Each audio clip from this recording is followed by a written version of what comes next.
let it go is the mantra. There's a lot of different techniques to do it, depending on who we are, depending on, our characteristics. For example, yagna, ritual in general is very, very important. Because when we've been hurt, not the sandwich in the fridge, but we've been hurt on a very, very deep level, we have to get into the deep level to let go. And as you said, the mind says, okay, Johnny, though. But the hurt wasn't in the mind. And that's why it's still there. The mind has said, let it go. But the mind wasn't where the pain came in the first place. And this is why we find that no matter how many times our mind may say, oh, let it go, let it go, let it go, we can't.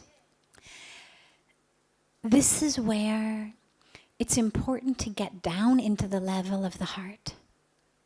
It's important to get down into the level of the subconscious, the unconscious. Because that's where we hold a lot of these things. It's not that I go out and I say, all right, I'm going to interview you all, and the one who seems the most like my mother or father, I will marry you because I've got patterns I need to work through. It doesn't happen like that. It's all unconscious, it's subconscious. We think, I don't want to be with that. That was painful. I need the opposite. But unconsciously, we're recreating it. So we have to get in to the level of the unconscious. And there's a lot of ways to do that. Ritual is very, very powerful. The yagna ceremony is a very, very powerful ritual. Swaha, right? Swaha. We're giving. At the end of every ahuti, the end of the offerings, swaha, I'm giving, I'm giving. And here's how the yagna works. This is why we actually do these ceremonies every night on the banks of Ganga, but also on all of the spiritual retreats, because it's so powerful and everyone has something they need to let go of, or almost everyone. So here's how the yagna works. The actual ahuti, the actual offering, the samagri, the mixture of what we put in the fire, is a mixture of seeds. Well, here's what the symbol of that is. The seed is the ego, okay? And the ego is all of that which thinks I know who I am, that thinks this is my identity, that is carrying all of that. All of what's happened, all of how I've been changed by what happened, my whole victim mentality, that's ego. Okay? But it's unconscious ego, but it's ego. The seed is a symbol of the ego. Now, if you plant a seed in fertile ground, it sprouts. You get a tree. And then it's very, very difficult to uproot a tree. So if that ego gets its roots into us, into our heart, around our identity, around our breath, around our life, yeah, it is hard to let it go. It feels like you're literally ripping yourself out of yourself. It is in the heart. But in the yagna, we're offering the seeds to the fire. Now, before you plant a seed, if you roast it, that seed will never sprout. You've literally rendered the seed inert. It cannot sprout. It doesn't matter how good the soil is.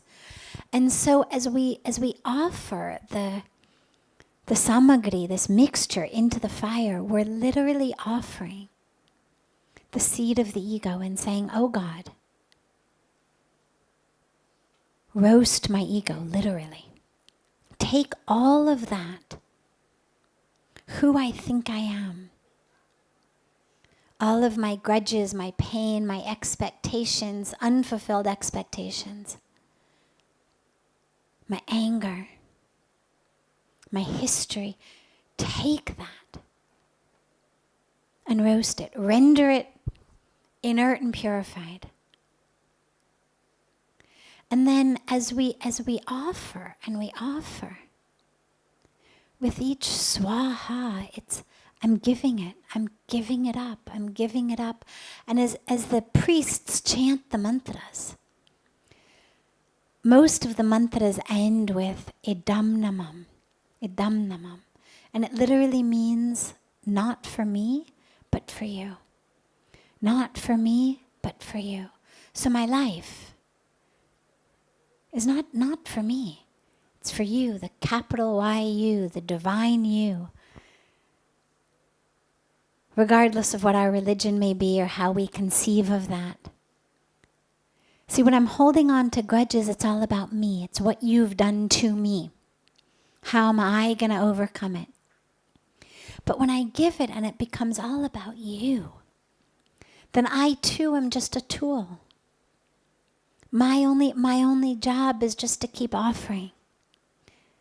And when the ghee goes in the fire, it's the symbol of purity. The ghee is the symbol of purity. And so it purifies all of that within us that keeps us from literally living as the divine self, that keeps us from living free. So anything you have, offer it to the yagna. Just offer it into that fire. And pray. Pray to have it taken.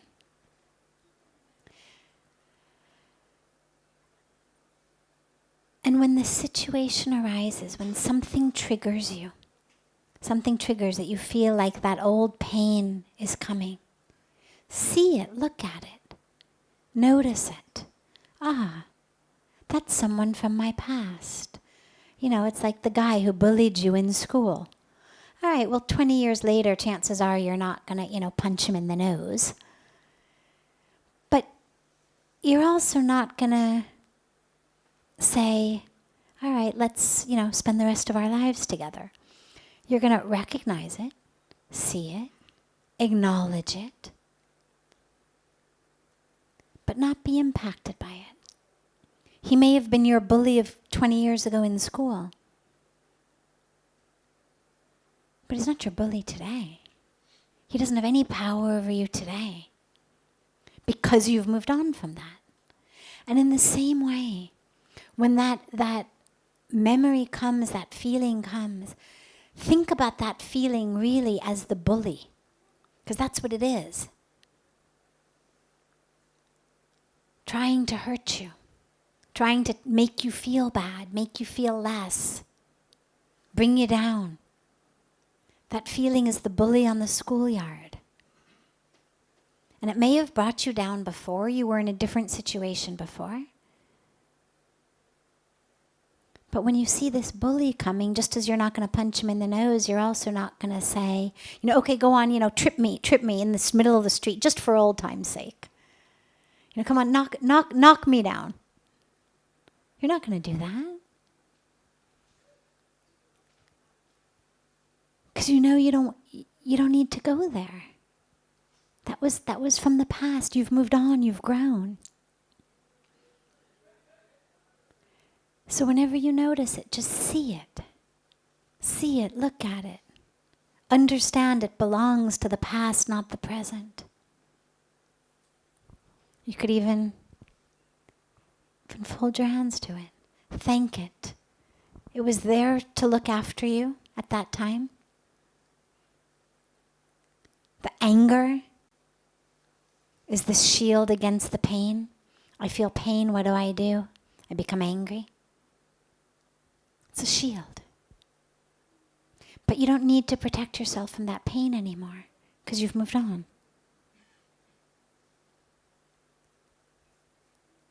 And so use both. Use the ritual to keep letting it go. You're here on the banks of Ganga. Tomorrow, go for Ganga Snan. Even if you've already done it, go again.